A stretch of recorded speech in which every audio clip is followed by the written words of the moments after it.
Hello and welcome to another fun-filled edition of Adam's Music Box, where today I want to talk about Alex Van Halen's forthcoming new book. It's out in a few days, assuming that you're watching this live. If you're not watching it live, it might already be out. And for those who have asked or those who are planning to ask, I will probably next weekend do a review of the book because I plan to go through it as soon as it's out. But Alex has done something that he hasn't done for 4 years, and that's give interviews. He was always sort of the quiet Van Halen brother, although when the band was in its heyday, he did a lot of interviews with his brother or with the other members of the band. But in more recent years, he's been increasingly quiet. And since Eddie's very sad death in the year 2020, he's been basically invisible in terms of the public eye. But that's all changing because his book is coming out. And he's been doing some interviews. These are all print interviews, really for the first time, delving into the rationale behind why he's writing this book or why he's written it, I should say. And it's really pretty interesting what he's been saying. The first thing that comes to mind is that this book is as much about Alex as it is about Eddie. It seems like a kind of cathartic event for Alex, who really took his brother's death very, very badly, as one could understand, and I think as one could expect. But hearing it from him directly, it really just sort of hits close to home because you realize that behind the music, I know that's a cliche. And behind the stardom, behind the rumor and innuendo, these were two men who, uniquely to any profession, but music in particular, there have been bands of siblings, but it would be hard pressed for anyone to find one quite as closely knit as Alex and Eddie. Because let's look at what we do know. Music was all they had as kids. Their father was a professional musician in Holland, where they were born, and he continued to perform once they moved to the United States. Having no real luxuries and having a very sort of overbearing disciplinarian mother, the only real escape they had, the only real fun that they had was music, and they really, really loved it. And these people have been playing together or had been playing together since day one. They were only a year apart in age, so practically the same age. Alex, obviously, ever so slightly older. And their life was really one that was so intertwined. They were never apart until Eddie's death. And so when you look at it from that perspective, I think it really becomes clear just why Alex has had this giant hole in his life more than any of the other people close to Eddie. We all know that Wolf was very sad, and his catharsis came in the form of writing his own music and playing for the public a song that he wrote about his father and that his father heard in his final year or so. And this was the song called Distance, which later appeared on Wolfgang's debut album with his band Mammoth WVH, a nod to the original name of Van Halen. But while Van Halen as a band came together technically in 1974, and while the first album was technically released in 78, you could make an argument that Van Halen, the band, really existed the moment that Alex and Eddie, and to an extent Alex, Eddie, and Jan, the father, played together. So in this sense, Van Halen has been making music since the 50s. You could argue if you wanted to stretch the metaphor, but technically it is correct because that is what the brothers have been doing. So of all of the interviews that Alex has thus far done about the subject of his forthcoming book, I found that the most interesting was probably the one in Billboard, because I think he answers a lot of the sort of FAQs, if you will, that fans of the music and people that really would like to see a bit more sort of harmony between the band members. I mean, obviously, great vocal harmony on stage, not so much social and interpersonal harmony off stage. So I've got this up, and I just want to go through some of the more interesting quotes that I think reveal a lot about the state of the band in its final years, the state of Alex's relationship with others, and perhaps more interesting than those two things, the mysteries that might never really be resolved when it comes to this band that so many people, and if you haven't noticed, me included, love so much. So let's take a look. Now, one of the first things that became apparent after a Rolling Stone interview and some other interviews is that Alex said that the book isn't comprehensive in terms of a timeline. There are two timelines. One is childhood until 1985, when the David Lee Roth era ended, and the other then jumps ahead to the years leading up to Eddie's death. What's missing is the entire Sammy Hagar era and the things that came after it, the Gary Sharon era, a brief reunion with Sammy, and of course the final incarnation of the band where Dave came back, but where Michael Anthony was replaced on bass by Wolfgang, for those who don't know, Eddie's son. That part he didn't go into, and he offered a rationale that I'm sure a lot of fans are going to have a field day with. So, what he says is what happened after Dave left, it is not the same band. Okay, so far so good. It's three-fourths the same band, but yeah, it sounded different. I love it all. He goes on. I'm not saying it was better or worse or any of that. The fact that Ed and I did our best work whenever we played. Oh, sorry. The fact is, see, I'm terrible at reading and speaking at the same time. We'll get to why that's important in a moment. The fact that see, I told you. The fact is, Ed and I did our best work whenever we played. We always gave it our best shot, but the magic was in the first years when we didn't know what we were doing, when we were willing to try anything. Okay, let's try to kind of pick this apart. So the first part is that okay, it's a different band, and later in the interview, he does allude to the fact that the book is already quite long and it couldn't be sort of an endless anthology, and that makes sense as well. But I think what's really interesting is that he goes on to say that when Dave left the band, it was the saddest loss in his life until the loss of Eddie, and that's saying quite a lot because we all know that their father, that Eddie and Alex's father, died in the early 1980s. Obviously, he featured on the Diver Down album, on the cover of Big Bad Bill is Sweet Willie Now, playing his jazz clarinet, Alex playing the brushes on the drums, which all jazz drummers will know something about, Eddie on acoustic, and David Lee Roth probably more in his element than any other song because sort of trad jazz and vaudeville is probably where Dave's heart lies the most,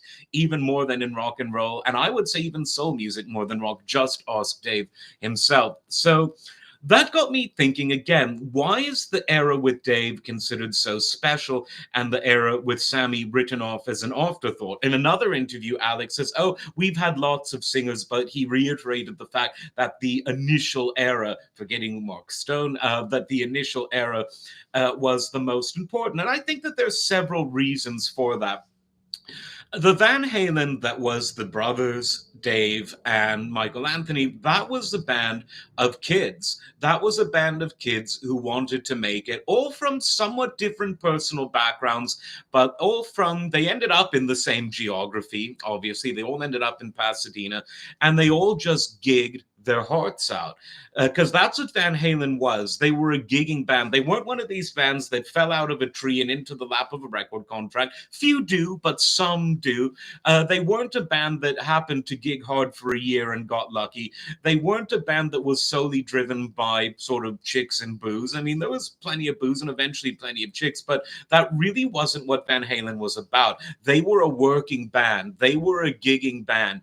And first they were playing sort of high school parties. Then they were playing other sorts of parties for sort of older crowds. And Dave, and we'll see if Alex mentioned this, but Dave was very astute in talking about how the band had to learn to be adaptable. When they were playing in front of a primarily Mexican or Hispanic audience, they would go more towards sort of Santana style music or music like War, sort of Latin funk rock fusion.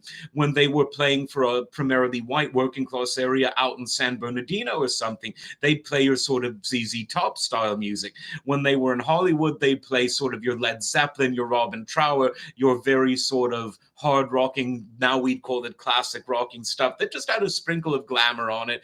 And they were able to adapt their set list to their audience. And it is flexibility which is demonstrative of a truly great musician. I've talked about this when talking about what makes session musicians so special, and that's that they can do anything, anytime at a short notice. And Van Halen, and we've got some tapes of their somewhat early live gigs, and they really showed that they could do that. And it was an interesting match. The social dynamic was very interesting. You had Eddie and Alex, who had migrated from Holland and were very much flamboyant on stage and very confident in their musical craft, but not necessarily the best self promoters. Then there was Dave, who is sort of a born masterclass in combining art with advertising. There's this constant argument: is advertising an art? Gore Vidal wrote about that quite a lot. And so, if Eddie and Alex were sort of 100% music, hardcore into music, David Lee Roth was sort of one part Broadway, but one part Madison Avenue. It was he that said, "Why are we calling this band Mammoth? Let's call it Van Halen." We'll see what Alex has to say about that. But by all accounts, not just Dave's, it was Dave who said, call the band Van Halen. It's a cool sounding name, at least to English speaking ears. To Dutch ears, it might just sound like a regular old name, like calling your band the Smiths. Hey, wait, someone did do that. But you take, you see what I'm getting at.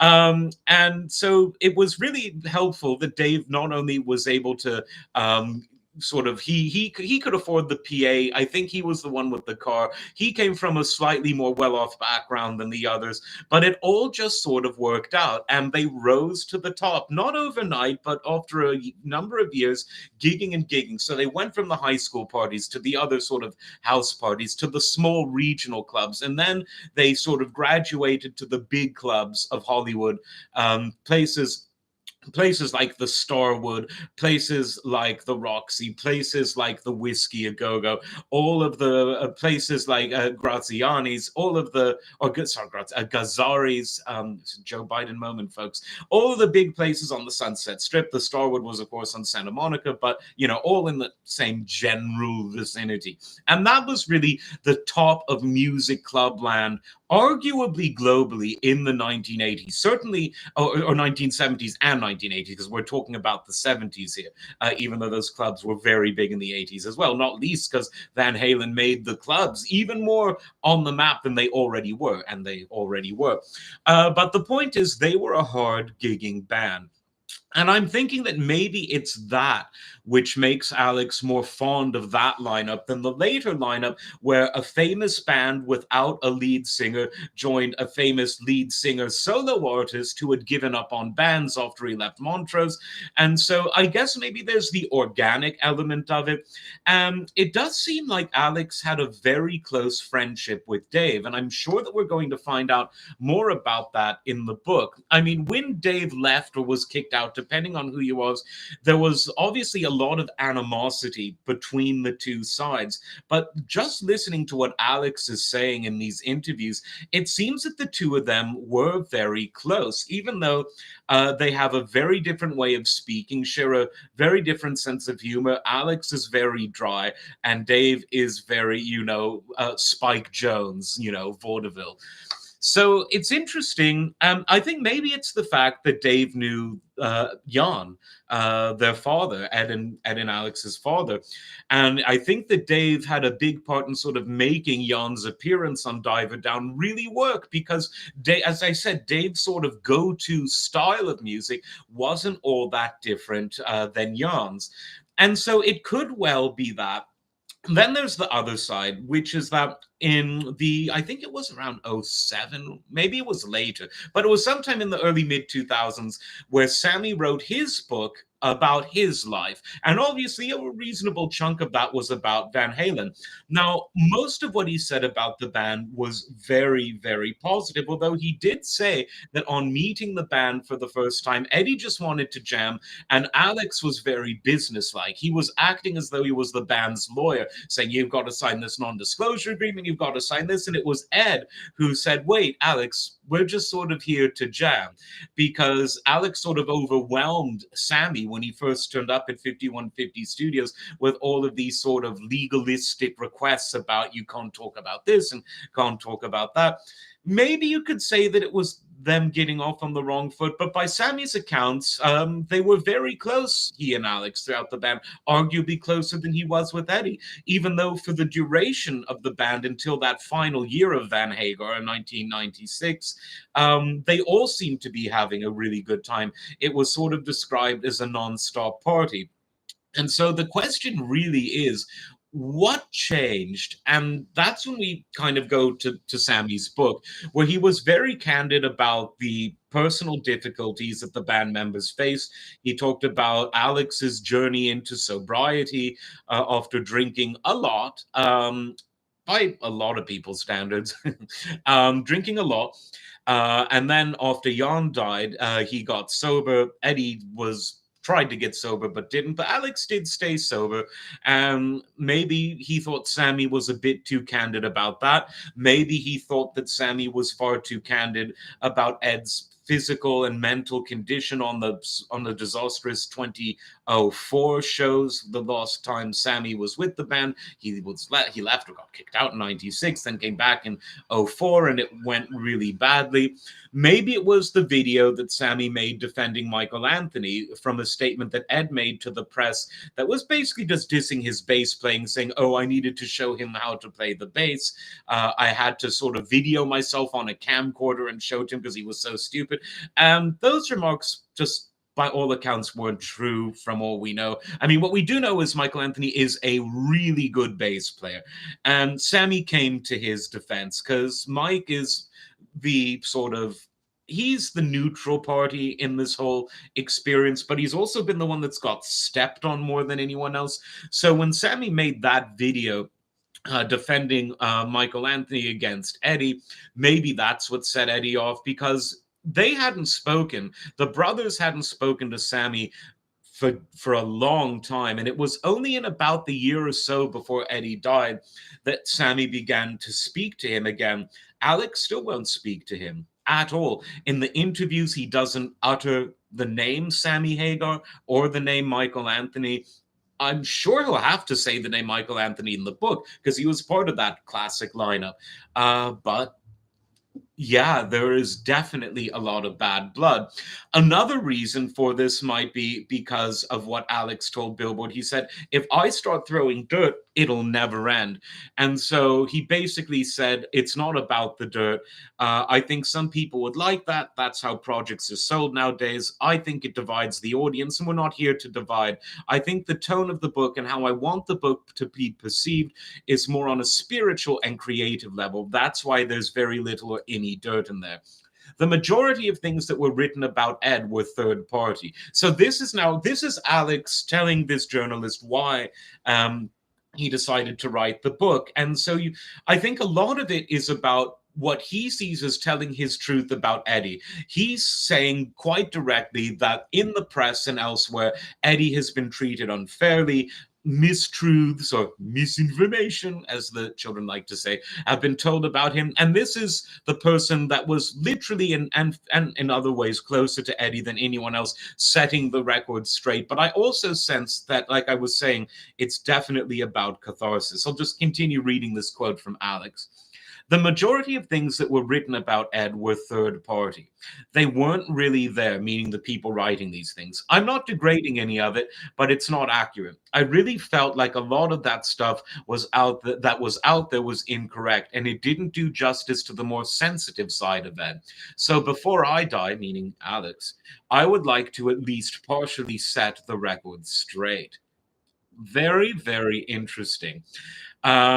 There's definitely a somber tone about this. When Sammy put his book out, it was really about someone who had triumphed against the odds and someone who stayed positive at all times. It was really Sammy's book is something to read if you want to feel optimistic. It has a happy ending. I'm not sure what the ending of this book is because we're only getting sort of drip feeds, but like I said, it is out in the next few days. So let's see what else he says to this journalist. He continues, "You have to remember we were together for 65 years. That's a lifetime, if not more. Brothers not only forced me to look at everything Ed and I had done in our lifetime, but also I should thank Ed for this. It forced me to look at me." There's the catharsis again. "What are my motivations?" Alex is saying. Why am I really doing this? Why does anybody do this? It took me lots of places, very heavy. And it was also revealed that some of the book, which is quite long, I think 800 pages, and the audiobook is 6 hours long. Some of it is made up of interviews that the brothers did from the 70s, 80s, 90s, etc. Some of features philosophy from Nietzsche, which is very interesting. Nietzsche, not a lot of people know this, was also a composer. Music and what music means and why music matters was all over his philosophical and poetic writings, but he was also a composer, and some of it is on Spotify if you want to hear his compositions. Very interesting. Let's just see what else Alex says in here. It's a long article in Billboard, but it's definitely worth reading. He continues, there was more going on than most people recognize or realize, and it's not our job to teach people. A bit snarky there. Um, we When Ed picked up the guitar, he could make it sing. It was amazing. This is Alex talking. I of course agree. That sound, that intonation was phenomenal. You couldn't express it in words. Everyone gets blinded by the fact Ed was such a phenomenal player. You're not even understanding who the human being was. Maybe people don't care, meaning they don't care who the human being behind the musician was, but I care. I'm his brother, or he's my brother, rather. And let's just see what else is in here. Do, do, do. Here's something interesting about the band. Me, Ed, and Dave were very subversive in the way we looked at music and the political system and the way we looked at people in general. The band was dysfunctional. It was completely running on three wheels, if you will. I think Ed was quoted as saying, "But we always still played well." And that was ultimately what kept it together until it was no longer together. It was a very sad moment when the whole thing fell apart. And that's when he talks about how the split with Roth was the most disappointing that I'd experienced in my life, the thing that seemed the most wasteful and unjust. Very interesting choice of words. Wasteful, and then he continues, until I lost my brother. And then he continues to. This is where he goes, and this is where it's really clear that for all of the on and off sort of fighting that he's had with Roth, the two of them seem to have a bond that he didn't have with Hagar and with Anthony. Very interesting. So I'm going to continue reading from this interview. "I'm not angry at all with Dave. He was one of the three main components of the band." Ouch. Four components of that lineup. He really does not like Michael Anthony. And it's hard to imagine why, because no one has ever accused him of inserting drama into it. He even took a pay cut just to be on that 2004 reunion. Yet there's something about him that Alex really seems to not like. Three components of the band, the brothers and Dave, not Michael Anthony. Wow. Reading on. "I'm not angry at all with Dave. He was one of the three main components of the band. At the time, we didn't recognize it because we were constantly battling things out.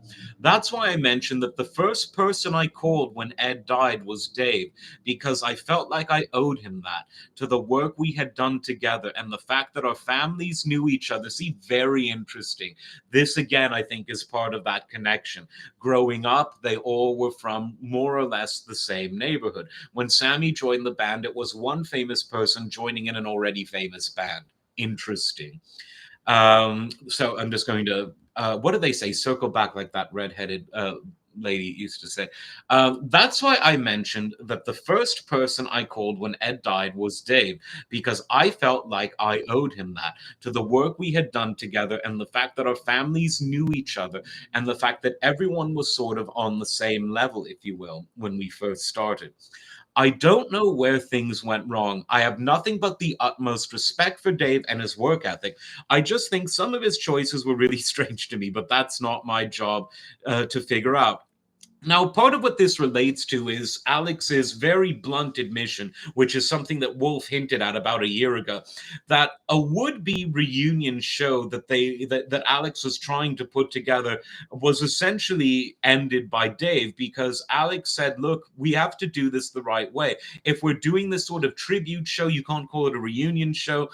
We have to pay tribute to Ed. We have to put up some videos of him, some images." And Alex took this so seriously that he even spoke to Brian May about how Queen pays tribute to Freddie Mercury in all of their shows that they've done with their current vocalist, Adam Lambert, and their previous sort of collaborator, if you will, Bad Company's Paul Rogers, in the aftermath of Queen becoming a band again in the decade following Freddie Mercury's death. And so he wanted to see, from a band that was able to pull off surviving but also paying tribute to a quintessential but dead band member with Klaus, how it's done. But I think that Alex is almost grateful that it didn't happen, because he said that. Let me see if that's in this part of the article. Yeah, it's probably somewhere else, but I remember what he said. He essentially said that a sort of tribute show like this is just like a jukebox. It doesn't do justice to the real thing. And when asked about the show that Sammy Hagar did with Michael Anthony and Joe Satriani and Jason Bonham, The Best of All Worlds, which is the closest thing anyone's ever going to get to an onstage Van Halen tribute, this is how he addresses that. He said, "What happened after Dave left is not the same band." Oh, I think I've already read that. Um, okay, so here's the part I didn't read. When he's asked point blank by the journalist what he thinks about what Sammy and Mike did, he said, "I'm not interested. They're not doing the band justice." Again, ouch. They can do what they want to do. That's just not my business. Very interesting. Now, another big sort of interesting moment that came out of this interview is that he's not retiring from music per se. Earlier this year, Alex sold all of his equipment, not just all of his drums and cymbals, but things like road cases and, various hardware from the road. He just sold it all, which many people assumed meant that he was going to retire. But this is what he says when he's asked about that. He says that the auction was misinterpreted. He goes, "I'm not quitting. I don't know where that came from. I'll die with sticks in my hand." And he goes on to say that spinal problems that he developed during this time that they were thinking about doing a tribute show, reunion, call it what you will, it sort of kept him from playing the drums. But he says, "But with modern technology, I think I should be okay in about 5 years." Um, Very, very interesting. So I'm really looking forward to this book. The interview itself was very telling. We've learned a lot more about the most mysterious member of Van Halen, the man who, at least in recent years, has spoken out the least. And it makes me really excited about reading his book. By reading it, I think I'm going to listen to it, because he recorded an audiobook version, which he said was not easy. And it isn't. As you can see, just because someone doesn't mind being in front of a microphone, reading something and speaking about it is not easy, because I don't read anything on this show. Some people have accused me of that, which is kind of stupid. Low IQ individuals, as someone might say. And there's plenty of those. Please subscribe anyway. But it's a skill. It really is a skill. And it's not easy. But Alex clearly wanted his voice and his intonation to narrate his story and the story of his brother. So I'm expecting a somber read. I'm expecting it not to necessarily be as friendly to all of the people in and out of the band as one might have hoped for as an eternal optimist. But we shall see. And don't worry, on this channel, hopefully next weekend, if all goes well and if I have time to go through it, you will have my review, my 2 cents. Remember, you help this channel grow. We're halfway to 1,000 subscribers, which sounds like we've still got a long way to go. But if all of you, work together as a team, as Roger Waters may have said, we can get there. And that means I can do more with this channel. I can do things like super chats. I can do things like monetize it if they allow me, if I behave myself and don't tell too many truths, yada, yada, yada. So yeah, you've got to like, you've got to subscribe. You don't have to do anything but pay taxes and die. I'm not even, well, I won't go there. Yeah, so just make sure to like and subscribe, and that helps this channel. That helps me do what I want to do and what you might need from me, because requests are always honored in the order they are received. We will see you tomorrow. Take care.